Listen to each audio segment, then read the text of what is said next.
The restaurant fell silent as the CEO stood up from his table, walked directly toward the young woman sitting alone in the corner, and did something that made every person in that room freeze in shock.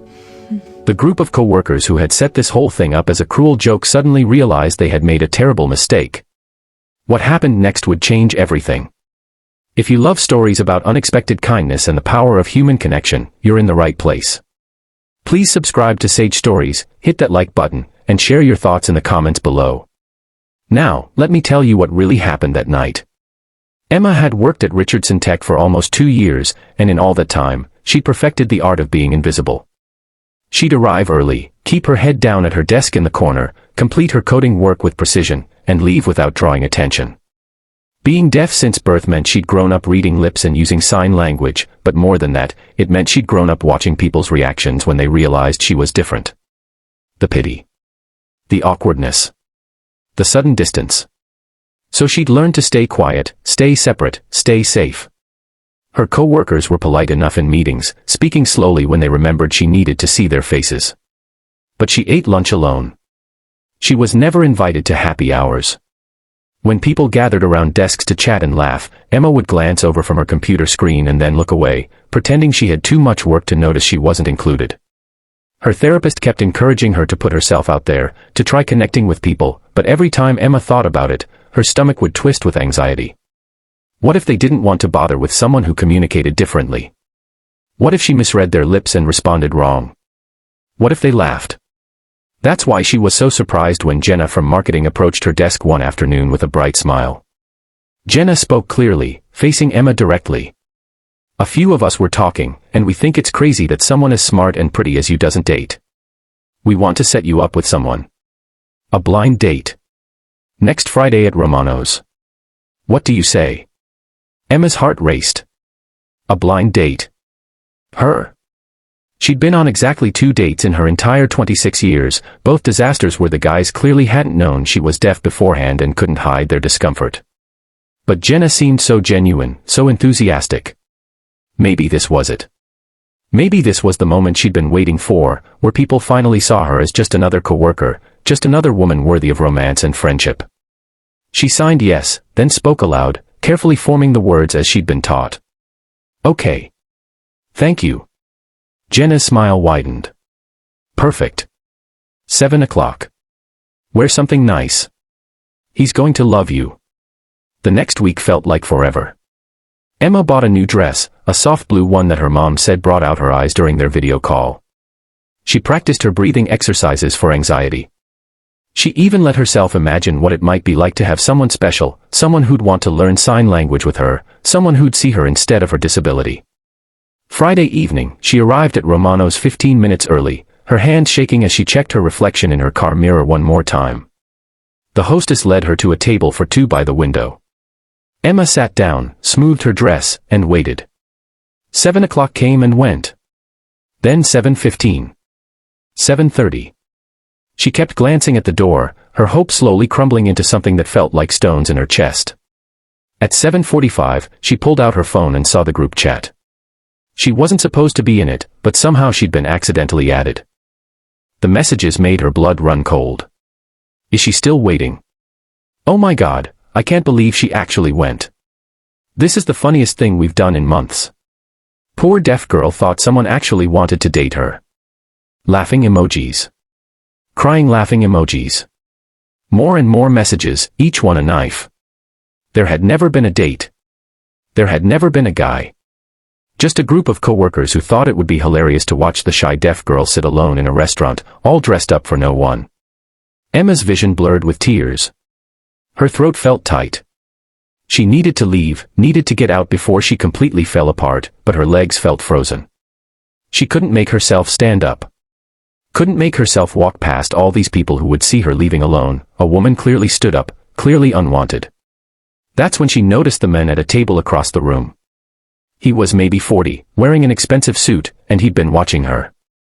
Not in a creepy way, but with something that looked like concern. He stood up, and Emma's heart sank further. Great. Now a stranger was going to come over and pity her too. But when he reached her table, he didn't look at her with pity. He looked angry. Not at her, but for her. He pulled out his phone and typed quickly, then showed her the screen. "I'm James Richardson. I own the company where you work.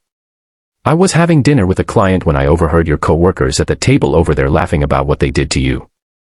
I'm so sorry." Emma's eyes widened. James Richardson. The CEO. She'd seen him exactly once, briefly, at a company-wide meeting. He'd started the tech company 10 years ago and built it from nothing. He was known for being brilliant, demanding, and intensely private after his wife passed away from cancer 3 years earlier. He had a daughter. People said he barely slept, just worked and took care of his kid. And he was standing at her table. She didn't know what to do, so she just nodded, blinking back tears. He typed again. "I know you don't know me, and you have every right to tell me to leave you alone. But would you let me join you for dinner? A real one. Not a pity thing. I just think that anyone brave enough to show up tonight deserves a good meal and good company." Emma stared at the words. Part of her wanted to run. But there was something in his eyes, something genuine and kind, that made her nod yes. James sat down, and when the waiter came over looking confused, James spoke directly to Emma, facing her so she could read his lips perfectly. "What would you like to eat?" She pointed to the pasta dish on the menu. He ordered for both of them, then pulled out his phone again. For the next 2 hours, they communicated through a combination of typing, lip reading, and James pulling up a sign language app to try learning basic signs. He told her about his daughter Sarah, who was 7 and obsessed with dinosaurs. He talked about how lonely it was to raise a kid alone, to run a company alone, to navigate grief. Emma found herself typing back, telling him about her work, her passion for coding, her frustration with feeling invisible. At one point, James's phone buzzed. He glanced at it and his jaw tightened. He showed Emma the screen. It was a text from his assistant. "Sir, I'm hearing concerning things about some employees at Romano's tonight. Should I look into it?" James typed a response. "Already handling it. We'll discuss Monday." Then he looked at Emma and typed to her, "Those people will face consequences. What they did was cruel and completely unacceptable. I promise you." Emma felt something crack open in her chest. Someone was listening. Someone cared. When dinner ended, James walked her to her car. He typed one more message. "I meant what I said. This wasn't pity. You're brilliant and kind, and talking with you tonight was the first time I've enjoyed myself in months. Would you want to have coffee sometime? As friends, or maybe more if we see where it goes. No pressure." Emma looked up at him, this powerful CEO who could have ignored what was happening, who could have stayed in his own world. But he hadn't. He'd seen her pain and stepped in, not to save her, but to remind her she was worth showing up for. She pulled out her phone and typed. "I'd like that." Monday morning, the entire office was buzzing. Jenna and 4 others had been called into HR first thing. By noon, they were cleaning out their desks. James had personally reviewed the group chat, the planning, everything. He'd told HR that cruelty masked as a joke had no place in his company, and anyone who thought targeting someone's vulnerability was entertainment could work somewhere else. But more than that, he'd sent a company-wide email about respect, inclusion, and dignity. He'd announced new sensitivity training. And he'd made it clear that Emma was a valued member of the team whose work had directly contributed to their latest product success. Emma sat at her desk, watching it all unfold, feeling something she'd never felt at work before. Seen. Protected. Valued. Over the next few months, Emma and James started spending more time together. Coffee turned into lunches. Lunches turned into dinners where she'd meet Sarah, who immediately started asking Emma to teach her sign language. Sarah thought it was the coolest thing ever, like having a secret language, and she practiced with such serious determination that it made both Emma and James laugh.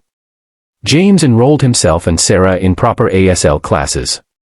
He wanted to communicate with Emma in her language, not just make her adapt to his. What started as an act of kindness in a restaurant grew into something neither of them expected. Love. Real, deep, transformative love. James told Emma she'd reminded him what it meant to be brave, to show up even when you're scared. Emma told James he'd given her the courage to believe she deserved to be chosen. Sometimes the cruelest moments in our lives lead us exactly where we need to be. What those co-workers meant for harm became the catalyst for Emma finding not just love, but her own voice and strength. She learned that being vulnerable wasn't weakness, and that the right people wouldn't just tolerate her differences but would celebrate them, learn from them, grow because of them. As for James, he learned that opening his heart again, letting someone in past the walls he'd built after loss, wasn't betraying his past but honoring it by choosing to live fully again. The last time Emma went to Romano's, it was for her engagement dinner. She and James sat at the same table where they'd first shared a meal, and when he got down on one knee, the entire restaurant erupted in applause. This time, she wasn't sitting alone waiting for someone who'd never come. She was surrounded by love, by people who saw her completely, by a future brighter than she'd ever imagined. Kindness doesn't always look like grand gestures. Sometimes it's simply choosing to see someone's pain and deciding to do something about it. It's standing up when you could stay seated. It's saying this isn't okay when everyone else is laughing. It's believing that every person deserves dignity, respect, and the chance to be loved exactly as they are. We all have the power to be that person for someone else. The question is, will we? If this story touched your heart, please share it with someone who needs to hear it today. And tell us in the comments about a time someone showed you unexpected kindness. Let's remind each other that the world is full of people like James, people who choose compassion over cruelty, every single day.